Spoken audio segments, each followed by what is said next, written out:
Welcome to Mystery Monday number 12, The Return of the Stolen Paintings. 5 years of legal wrangling over the estate of the late Miss Frida B. Ogden had almost been resolved when four extremely valuable paintings were stolen from her private gallery. The late Miss Ogden had been a devotee, not to mention a considerable expert, on the Italian Renaissance. She had also been an ardent feminist, a publicly declared spinster, and the last in the direct line of the Ogdens, whose fortune had been amassing without pause since the War of 1812.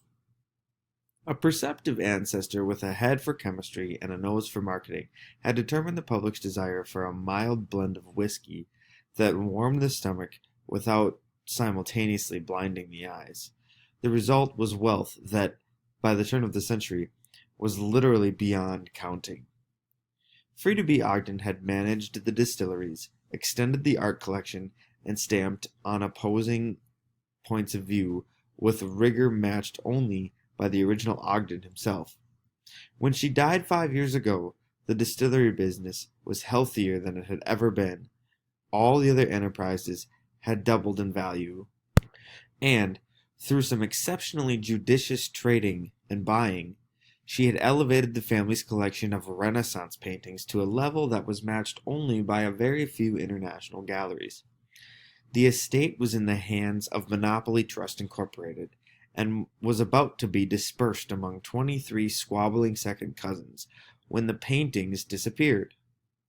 Monopoly Trust's agent, Wendy Pickle, who, to her considerable surprise, had been dealing quite amicably with 23 different lawyers, and suddenly found herself in an impossible imbroglio over the theft. In fact, she was slowly becoming convinced that the Ogden estate would never be settled until long after her own was forgotten.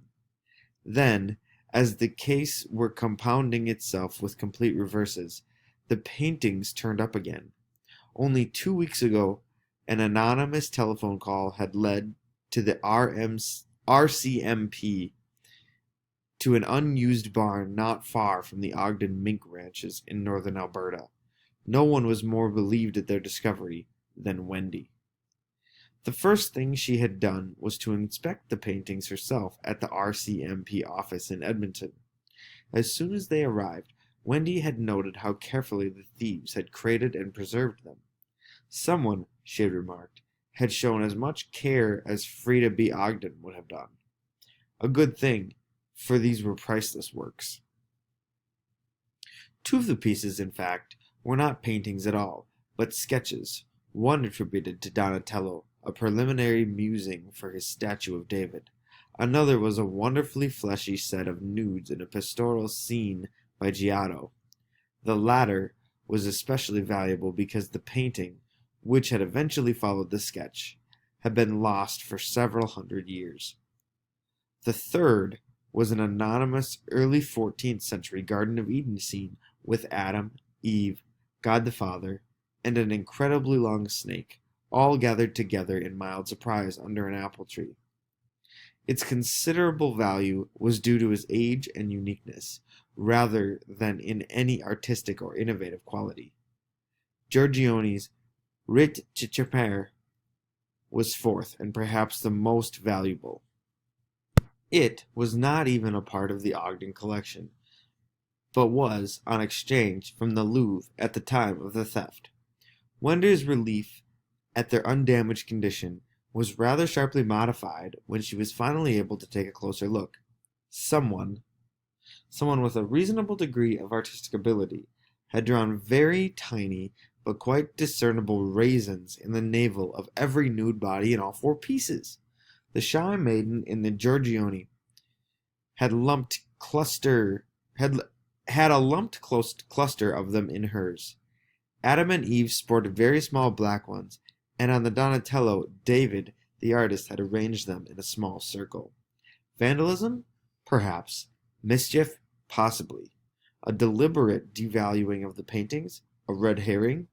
It was almost certain that the anonymous telephone call to the RCMP about the unused barn had come from someone associated with the raisins.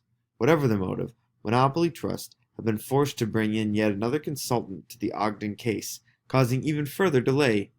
Nothing regarding the disposition of the estate would even be contemplated until an authority had decided whether the paintings could be restored or repaired, or whether they had lost value.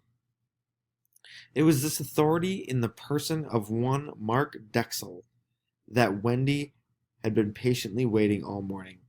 As he hunkered before the artworks in the RCMP storage room in Edmonton, Dexel had clumped in carrying 2 briefcases, a small one from which he emptied several magnifying glasses, some small brushes, an assortment of clothes, 2 flashlights, and a single white glove.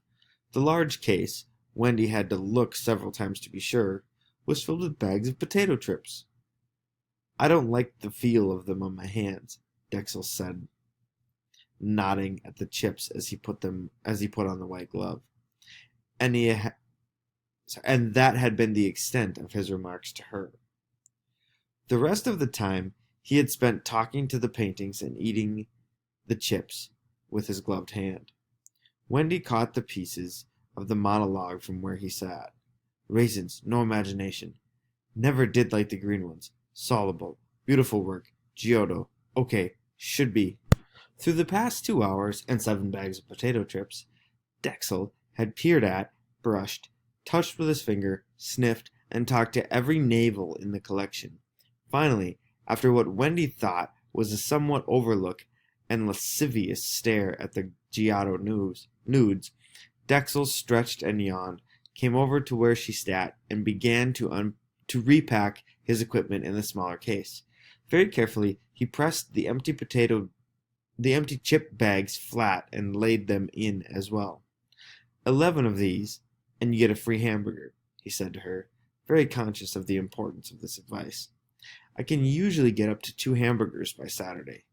Sometimes 3. You can get hot dogs, too, but not me.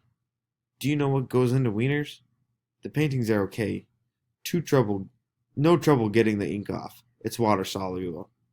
Took me a while to realize it. I expected more real damage. I'll do it this afternoon, if you like. I could do it right away, but I've got a euchre game. Beautiful work. The paintings, I mean. Even the fake Garden of Eden. Nothing like the Renaissance for nudes. Can't understand it, though. It seems so silly." Wendy Pickle's emotions struggled with shock, relief, and developing awareness. She jumped to her feet. "Of course it's fake. The Garden of Eden.